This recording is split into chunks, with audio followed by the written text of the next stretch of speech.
오늘부터 우리가 열왕기서 말씀을 이제 살펴보게 될 텐데요. 이 열왕기서의 큰 주제가 그겁니다. 이제 솔로몬 때에 이스라엘 나라가 가장 강력해지고 또 번영을 하게 되는데, 이 솔로몬의 죄로 말미암아 이 이스라엘 나라가 이제 쇠퇴기로 급격하게 접어들게 되고, 결국에는 남유다 땅이 바벨론의 포로로 잡혀가는 일로 이 열왕기서가 마무리가 되고 있습니다. 따라서 다윗 때에 가장 왕성했고 솔로몬에게 바통을 이어주었는데, 이스라엘 나라가 쇠락해 갔다. 근데 그 원인과 이유가 뭐냐를 바벨론의 포로로 잡혀갔던 선지자 중에 한 사람이 아마도 이 열왕기서를 기록한 것이 아닌가, 이제 학자들은 그렇게 보는 것이죠. 그래서 이게 과거에 수천 년 전에 있었던 일이지만 오늘 이 시대에도 똑같이 벌어지고 있는 일이기 때문에 우리가 이 열왕기서를 함께 나누면서 우리에게 향한 하나님의 뜻은 무엇이며 우리는 앞으로 어떻게 대비를 해야 되고, 그리고 우리 성도들은 어떻게 살아가야 할 것인가, 이것을 하나님의 말씀은 항상 우리에게 주신 말씀이고 대안과 답이 되기 때문에 앞으로 우리 열왕기서 말씀을 특별한 날이 아니면 함께 나누어 가려고 합니다. 그래서 이 사무엘서처럼 오늘은 개관이니까 간단하게 먼저 개략적인 내용 말씀드릴게요. 열왕기서는 둘로 구분이 되어 있죠. 상과 하로 되어 있는데 실은 이게 한 권입니다. 한 권의 책이며 저자 말씀드렸고 누군지 몰라요. 또 이 바벨론 포로까지의 역사를 추적을 하고 있습니다. 이 책은 포로로 끌려간 그 원인, 비극의 원인이 뭐냐, 이걸 우리가 좀 배우면 우리는 앞으로 어떻게 살아가야 될지를 알 수가 있겠죠. 이것을 알려주기 위한 목적이고, 원인은 뭐냐면 열왕이라는 말은요, 왕들이라는 말이에요. 사무엘서에서는 사울과 다윗밖에는 왕의 기록이 등장하지 않는데, 이제 열왕기서에 들어가면 솔로몬 이후로 많은 왕들이 등장을 합니다. 그래서 그 왕들의 이야기를 기록한 책이 열왕기서예요. 그런데 이 왕들이 어떻게 살았냐, 그거죠. 하나님이 왕이신데 그 통치를 거부했기 때문에 북뿐만 아니고 남유다도 멸망을 당하게 되는 이야기, 바로 하나님의 나라가 되기를 중단했다는 것입니다. 솔로몬과 백성들은 이 열왕기서 초반에 어느 시대보다도 잘 됐습니다. 오늘 본문의 말씀대로 우리가 읽었지만, 그래서 이 신명기 말씀이 그 신명기서를 기록한 그 신명기 저자의 관점이 이 열왕기서에서도 그대로 적용이 돼요. 무슨 말이냐면 신명기 28장에 하나님의 말씀에 순종을 하면 복이 되고, 하나님의 말씀에 순종하지 않으면 그릇그릇에, 복을 담았던 그릇그릇에 하나님이 저주를 담겠다. 이게 신명기 관점입니다. 순종과 불순종의 내용이고, 가나안 땅에 들어가서도 너희가 그래서 순종해야 된다, 이 이야기를 하고 있는 거 아닙니까? 근데 오늘 이 열왕기서, 사무엘서도 마찬가지예요. 그 신명기 관점으로 이 내용을 기록을 해요. 이 나라가 다윗과 솔로몬 시대에 이렇게 잘 됐던 나라가 왜 이렇게 비참하게 됐냐. 신명기 말씀을 기억해라. 하나님이 축복하시되 복을 주시되 순종하면 그 복이 경험이 되고, 불순종하면 하나님이 다시 너희에게 진노와 징계를 허락하실 것이다. 이것이 신명기서 말씀 아닙니까? 오늘 읽은 우리 2장 1절에서 4절이 바로 그 내용이었습니다. 솔로몬에게 다윗이 유언한 거예요. 네가 하나님의 말씀에 서 있으면 하나님이 내 위를 보장하실 것이고, 네가 하나님의 말씀에서 벗어나면 하나님은 가차없이 거기에 합당한 보응을 하실 것이다. 이런 말씀을 오늘 다윗이 유언으로 아들에게 남겨주었습니다. 그런데 애석하게도 솔로몬은 다윗과 같지 않았어요. 처음에는 잘하는 것 같았지만 결국에는 그 마지막이 참 안타깝게도 하나님을 부인하고 하나님을 떠나는 그런 모습을 솔로몬은 우리에게 보여주었습니다. 그래서 첫 번째, 오늘 제가 이 열왕기서 개관을 하면서 세 가지로 요점을 가지고 좀 말씀을 드리려고 해요. 첫 번째는 이 복이 하나님께서 아브라함을 찾으시고 그를 만나 주신 것 자체가 복입니다. 그래서 이스라엘 백성들도 사실은 복을 받고서 출발한 거예요. 하나님이 그들을 찾아주셨죠. 출애굽시켜 주셨죠. 그리고 그들을 인도하여 주셨죠. 복을 받고 출발했습니다. 그런데 그 복이 경험되기 위해서 뭐가 필요하냐? 순종이 필요한 거예요. 여러분, 우리 예수 믿는 사람들도 복을 받고 시작한 사람들이에요. 우리가 앞으로 잘해서 복을 따내는 개념이 아니고요. 이미 여러분들은 충족한 복을 하나님께 받고 우리 신령한 복을 받고 우리는 시작을 했습니다. 근데 그 복이 우리의 삶에 계속적으로 경험이 되기 위해서는요, 이 신명기 말씀이 우리에게 꼭 필요한 거예요. 우리가 하나님의 말씀에 순종. 우리 신앙생활의 종착 지점은요, 또 목적은요, 우리가 하나님을 알고 그리고 하나님의 말씀에 순종하는 것, 이거 외에는 사실은 없습니다. 이게 하나님이 여러분을 향한 뜻이에요. 부와 귀와 영화는요, 그 바깥의 문제입니다. 그건 하나님이 얼마든지 우리에게 주실 수가 있는데, 하나님이 우리를 향한 하나님의 마음은요, 우리가 순종하기를 원하시는 거, 이것인데, 그래서 복은 우리가 받고 출발을 해요. 그런데 이 관계죠. 그러니까 신명기 말씀은 주와 종, 왕과 신하, 누구냐? 그리고 아버지와 아들, 이 관계 속으로 우리가 성실할 수 있도록 하나님이 그것을 원하시는데, 이 관계에서 벗어나면 그때부터 징계가 오는 겁니다. 왜냐하면 하나님은 우리를 질투하시고 사랑하시기 때문에 그래요. 우리에게 더욱더 복을 부어주시기 원하셔서 이 관계를 하나님이 우리에게 원하시는데, 그 징계의 방법이 뭐냐면 대적을 일으키는 것입니다. 여러분, 솔로몬이 변질이 되자 일으키신 대적은요, 놀랍게도 르호보암이라고 하는 같은 이스라엘 민족 안에서 하나님이 르호보암을 일으키셔서 10지파를 떼서 그에게 주어버리고 이 나라가 두 동강이 납니다. 하나님이 이게 징계하시는 거예요. 르호보암은 어땠어요? 역시 마찬가지죠. 금송아지를 만들어 가지고 저 북쪽에 다네, 그리고 남쪽에 베델에 금송아지를 세우고 이것을 여호와다. 왜요? 예배 처소가 예루살렘에 있었기 때문에 이 북쪽의 이스라엘 백성들이 예배드리러 예루살렘에 갔다가 그들의 마음을 다 빼앗겨 버릴까 봐 조바심에서 이런 하지 말아야 될 행동을 여로보암이 하게 되는 것이죠. 그래서 이 여로보암을 본받아 북왕국 이스라엘 왕들이 모두가 대부분 다 패역한 길을 걸어요. 하나님은 대적을 또 일으키셔서 아마 BC 722년경에 아수르에 의해서 이 북쪽이 먼저 패망을 당하게 되는 것입니다. 그리고 또 남유다는 역시 솔로몬의 뒤를 이어 르호보암이라고 하는 자가 왕으로 세워집니다. 그런데 이 어머니가 누구였냐면 암몬 사람이었어요. 암몬은 어디입니까? 요단강 서쪽이 이스라엘이고 요단강 동쪽이 암몬이 있어요. 거기 모압도 있고 암몬이 있고 이렇게 있죠. 그래서 이 솔로몬이 마지막에 하나님을 떠난 이유가 정략 결혼 때문이었다는 거 다 아시죠? 1000명에 가까운 이 부인들을 얻어다가, 근데 그 여자만 데려온 게 아니라 그들이 섬겼던 우상도 같이 수용을 합니다. 그래서 이 암몬 여인의 아들이 르호보암이었으니 어머니에게 뭘 배웠겠습니까? 그래서 이도 우상을 섬겨요. 아세라상을 세우고 받들죠. 그때 하나님께서 애고방 시삭을 일으켜서 유다를 치십니다. 이렇게 하나님은 대적을 일으키세요.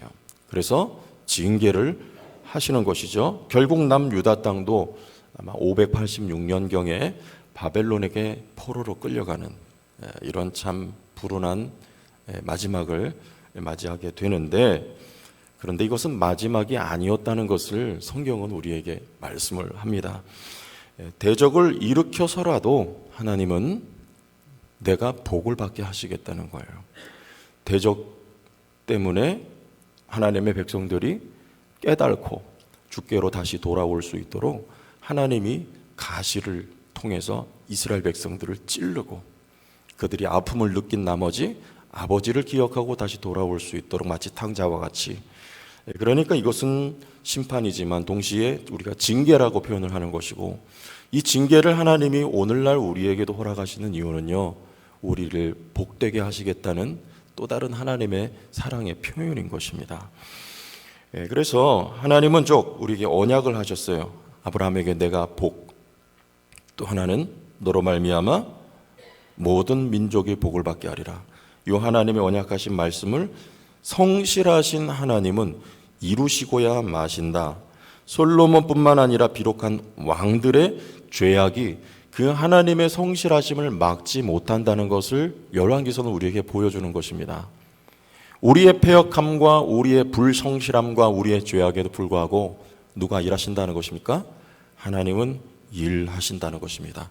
아브라함에게 약속하신 그 축복을 하나님이 주시고야 말겠다는 하나님의 말씀을 이루신다라는 것을 우리 열왕기서를 통해서 우리가 다시 한번 대할 수가 있게 됩니다. 두 번째는 이 솔로몬이 참 따지고 올라가 보면 이 나라가 두 동강에 나며 그 선하지 못한 악한 왕들이 계속해서 일어났는데 그 첫 단추를 잘못 낀 사람이 바로 솔로몬이었어요. 솔로몬이 아니었더라면 그런 일이 없었을 텐데, 솔로몬이 그럼 왜 그랬냐 그거예요. 왜 그랬냐. 여러분, 다윗은 어땠습니까? 그의 삶을 우리가 함께 나눴지만은 참 고생이 많았습니다. 그걸 우리가 연단이라고 해요. 다윗은요, 연단의 과정이 길게 있었어요. 여러분, 다윗을 보세요. 밧세바 잠시 범한 거, 우리아 장군 죽인 거, 또 인구조사한 거, 사람이 완전하지 못하니까 왜 실수가 없겠습니까? 그런 실수를 했어요. 그러나 다윗의 일생에 우상이란 건 찾아볼 수가 없었어요. 여호와 하나님을 배교한 일은 없었습니다. 이유가 뭡니까? 그는 그만큼 연단을 받았던 사람이에요. 여러분, 연단이라고 하는 건 이렇게 중요한 겁니다. 우리 성도에게 있어서 연단은요, 기초와 같아요. 여러분의 신앙의 기초요, 여러분의 인격의 기초가 연단 속에서 세워지는데, 솔로몬에겐 연단이 없었어요. 여러분, 이게 축복인 것 같죠? 제가 이런 이야기를 우리 성경 공부할 때도 드렸더니 권사님들이 그런 이제 내용을 말씀을 하시는 거예요. 우리 자녀들은 그래도 고생하지 않고 하나님 앞에 바로바로 순종하고 하나님이 주신 축복을 누리며 살면 좋겠다. 여러분, 그게 부모된 마음 누구나 다 똑같아요. 그런데 그래가지고 사람이 되면 좋겠는데 안 돼요, 안 돼. 이 솔로몬 보세요. 이가 왜 말미에 인생의 마지막에 우상을 들여오며 하나님을 배신하고 떠납니까? 만약에 아버지와 같은 그런 발걸음이 있었더라면 솔로몬이 그 정도는 아니었을 겁니다. 그런데 솔로몬은요, 아버지가 다 다져놓고 읽어놨어요. 그 위에다가 명성과 업적을 쌓은 사람이 바로 솔로몬입니다. 솔로몬은요, 고생이란 걸 모르는 사람이에요. 왕자로 태어났어요. 금수저예요. 아버지 밑에서 부족한 거 없이 자랐습니다. 그리고 왕위를 그대로 물려받았어요. 거기서부터 시작을 했습니다. 그러니 기초가 없는 거예요. 여러분, 우리 성도의 삶에 우리 자녀들에게도 고생이 없었으면 좋겠어요. 저 역시 마찬가지예요. 그래서 우리가 기도하는 거 아닙니까? 그런데 하나님은 누구보다도 여러분의 자녀를 사랑하십니다. 누구보다도 우리를 사랑하십니다. 정말 우리가 기초가 튼튼한, 그래서 어디에다 내놔도 무너지지 않는 성도가 될 수 있도록 하나님은 그 기초를 어디에서 쌓느냐? 연단 속에서 우리를 만들어 주신다는 거예요. 그러니까 여러분, 어렵고 힘든 일이 있어도 잘 견디세요. 버티세요. 하나님은 우리를 그 가운데서 여러분의 인격과 여러분의 신앙과 흔들리지 않는 여러분의 삶을 하나님이 만들고 계시다는 것입니다. 시편 105편 17절 19절에 요셉의 삶을 연단의 삶이라고 말씀을 했어요. 그가 한 사람을 앞서 보내셨으며 요셉은 종으로 팔렸도다. 그의 발은 착고를 차고 그의 몸은 쇠사슬에 매었으니 곧 여호와의 말씀이 응할 때까지 그의 말씀이 그를 뭐했도다? 단련하였도다. 요셉이 총리 대신이 될 때까지 하나님의 꿈을 통해서 그것을 이미 보여주셨습니다. 그러나 총리 대신이 되어서 그 역할을 넉넉히 감당할 수 있을 때까지 하나님은 요셉을 단련하셨습니다. 단련이 요셉을 만든 거예요. 단련이. 빌립보서 2장 22절에도 디모데의 연단을 너희가 안다. 바울이 말해요. 여러분, 왜 바울이 디모데를 신뢰했으며 디모데에게 교회를 맡길 수 있었겠습니까? 디모데는요, 바울이 가는 곳마다 너희가 연단을 안 하니 자식이 아버지에게 함같이 나와 함께 복음을 위하여 수고하였던 디모데예요. 바울이 걸었던 길이 어디 평탄한 길입니까? 험난한 길을 걸었어요. 그때 누가 함께 걸었느냐? 디모데가 함께 고생하고 연단받은 바가 있기 때문에 바울이 디모데에게 주저하지 않고 교회를 맡길 수 있었던 이유입니다. 연단의 사람이 바로 디모데였다는 것이죠. 여호수아가 하늘에서 뚝 떨어진 사람이 아닙니다. 모세가 세상 떠날 때 여호수아를 하나님이 세우신 이유는요, 그는 연단이 있었기 때문이에요. 모세가 이스라엘 백성과 함께 광야에서 40년을 보낼 때 그 곁에 찰싹 달라붙어서 모세와 함께 수모를 겪으며 모세와 함께 고난과 고생을 겪었던 사람이 바로 여호수아입니다. 그래서 모세가 세상을 떠날 때 하나님은 그 연단의 사람 여호수아를 세워서 이스라엘 백성을 이끌고 요단강 건너 가나안으로 들어갈 수 있도록 하나님께서 연단의 사람을 세워서 쓰신다라는 것이죠. 여러분, 우리가 하나만 더 보면 룻기에 보면 나오미라고 하는 여인이 자신을 향해서 뭐라고 했습니까? 나를 더 이상 나오미라고 하지 마라. 뭐라? 나는 마라다. 마라는 쓰다는 말이에요. 고생 정말 처절한 삶을 베들레헴에 내려졌던 기근 때문에 며느리의 고향 모압으로 갔어요. 거기서 남편과 두 아들을 잃어버려요. 그리고 빈털터리가 돼서 룻과 함께 고향으로 돌아왔습니다. 나를 말하라 해라. 여러분, 세상에 이거처럼 비극이 어디 있어요? 하나도 아니고 남편과 자식들을 다 잃어버리고 마치 욥처럼 말이죠. 아내도 떠나고 자녀들도 다 잃어버리지 않습니까? 그러나 하나님은 이것을 연단이라고 하는 거예요. 마라가 아니고 알고 봤더니 나오미는 그야말로 그 이름대로 기쁨이었어요. 이 룻기의 마지막에 여러분 해피엔딩 아닙니까? 뭐라 그래요? 나오미가 아기를 받아 품에 품고 그의 양육자가 되었다. 품에 품은 그 아기가 누굽니까? 마치 마리아의 모습이 연상이 돼요. 여러분, 마리아를 향해서 성경은 복이 있는 여인이라고 했습니다. 왜요? 그 품에 예수 그리스도를 품고 있었기 때문이에요. 그런데 그 나오미의 품에 품고 있었던, 왜 성경은 나오미가 아이를 안고 있습니까? 룻이 낳은 아기 아닙니까? 근데 룻이 양육자가 되었다 말하지 않고 나오미가 품고 양육자가 되었다고 말해요. 오벳은요, 다윗의 조상이요 그리스도의 조상 아닙니까? 지금 그리스도를 품에 품고 있는 것 같은 놀라운 축복을 나오미가 받은 것입니다. 여러분, 연단이 지나고 나서 하나님은 우리에게 축복을 주세요. 연단을 통해서 우리의 신앙이 다듬어져요. 여러분의 인격이 성령의 인격으로 변화됩니다. 하나님은 그 그릇에다가 복을 부어주시는 것이죠. 솔로몬은 그 연단의 과정이 없었다. 여러분, 이게 어떻게 보면 이스라엘 백성들이 패망의 길을 걷게 된 참 그런 이유였습니다. 안타까운 거죠. 하나님은 북왕국 이스라엘을 아수르에게 넘기셨습니다. 남유다를 바벨론으로 포로로 끌려가게 하셨습니다. 이게 징계예요. 그러나 동시에 이것이 연단이었습니다. 목적이 있어요. 하나님은 큰 목적을 가지고 당신의 백성들을 망하는 것 같은데 망하는 길에 내버려 두지 않고 그 목적을 위하여 연단을 통과시키고 다시 회복을 시키신단 말입니다. 이사야서 49장 6절을 우리가 같이 한번 읽어보겠습니다. 시작. 그가 이르시되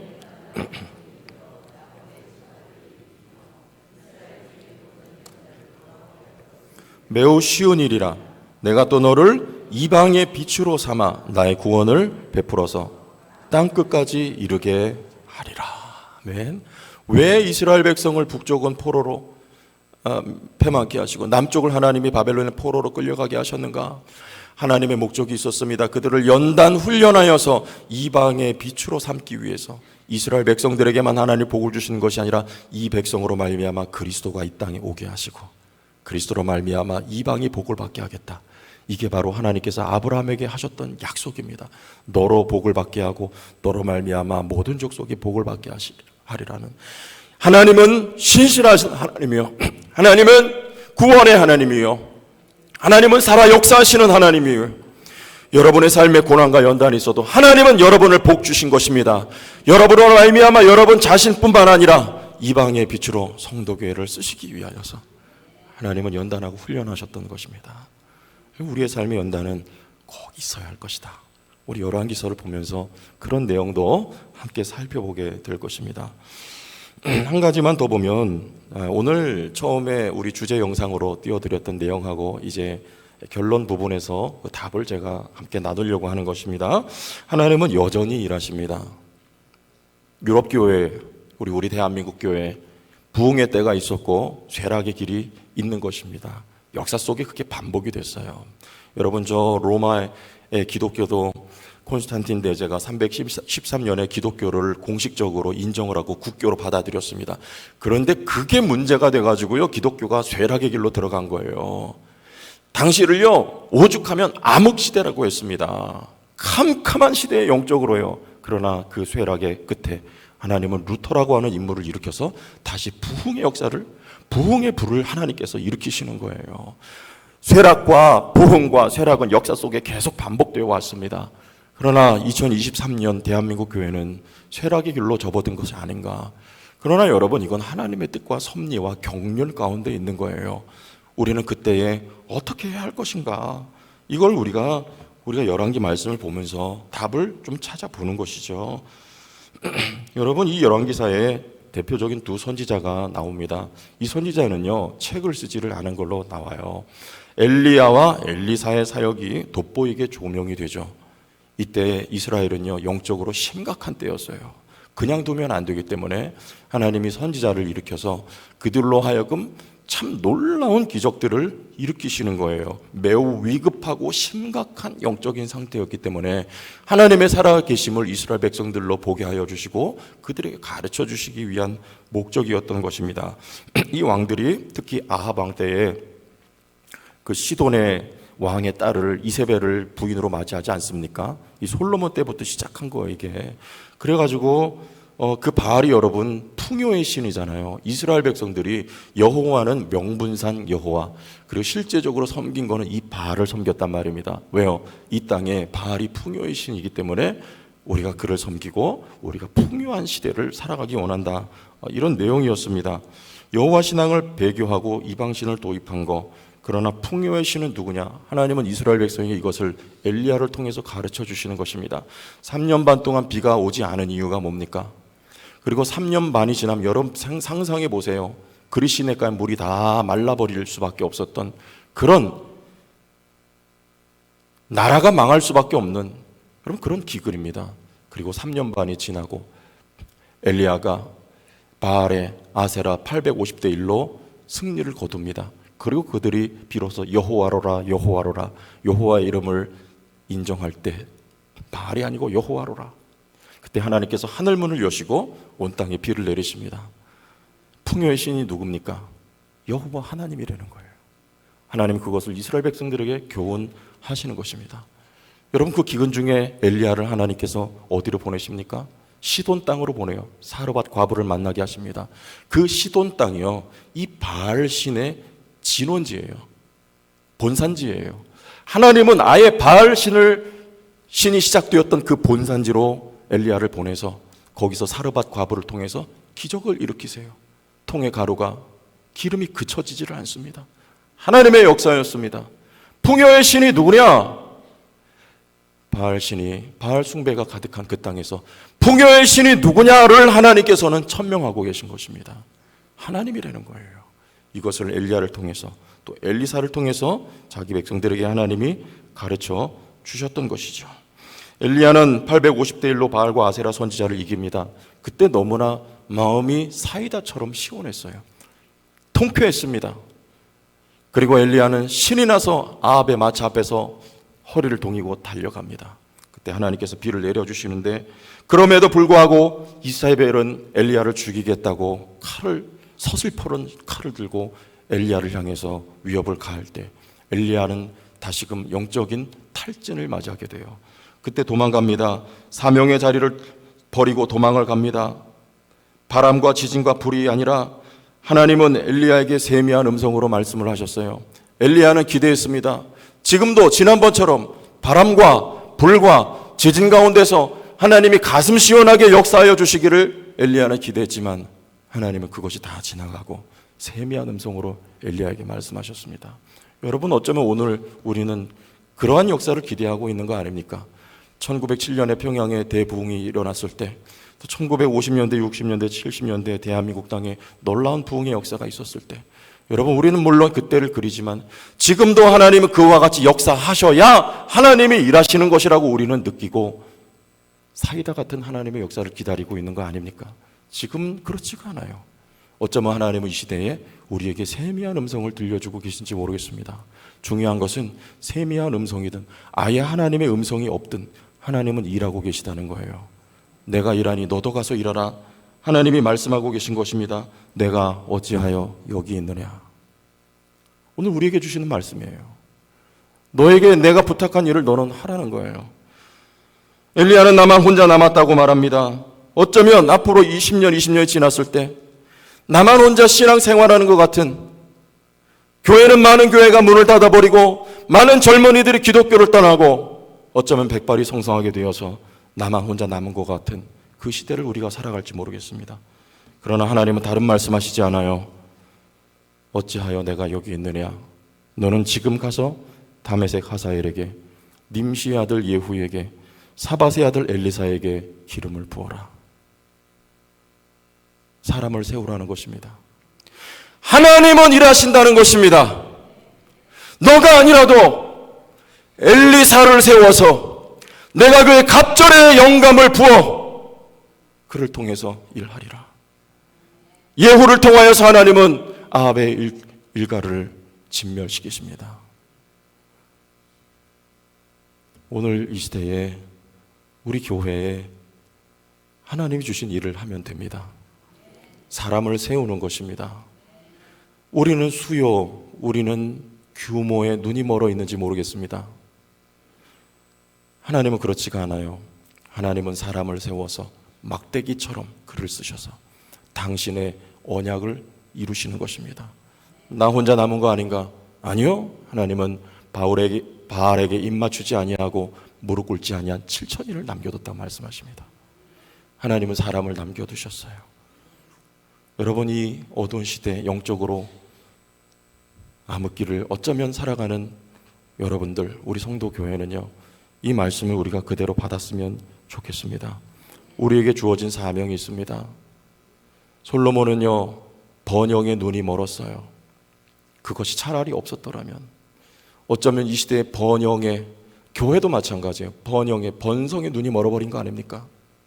그렇게 돼야지만 하나님이 역사하시고 일하신다고 생각하는 거 아닙니까? 하나님 그렇지 않다는 거예요. 하나님은 때마다 시마다 소수를 남겨두셨고 그들을 통해서 하나님의 나라를 이어가셨습니다. 때가 되면 하나님이 다시 부흥을 일으키셨습니다. 앞으로도 하나님의 부흥의 때가 주님 다시 오시기 전에 있으리라 저는 기대합니다. 그때를 위해서 우리 교회에 주신 일을 하는 것입니다. 기름을 붓는 것입니다. 사람을 세우는 것입니다. 하나님의 일하심을 믿는 것입니다.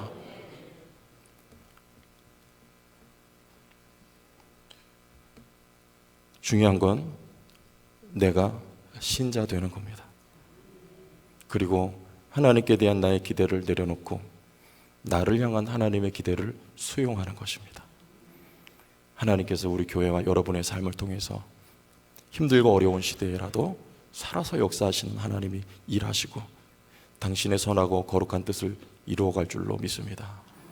우리 열왕기사 말씀을 통하여서 이런 내용으로 우리 하나님의 풍성한 은혜를 앞으로 함께 나누게 되기를 주의 이름으로 축원합니다.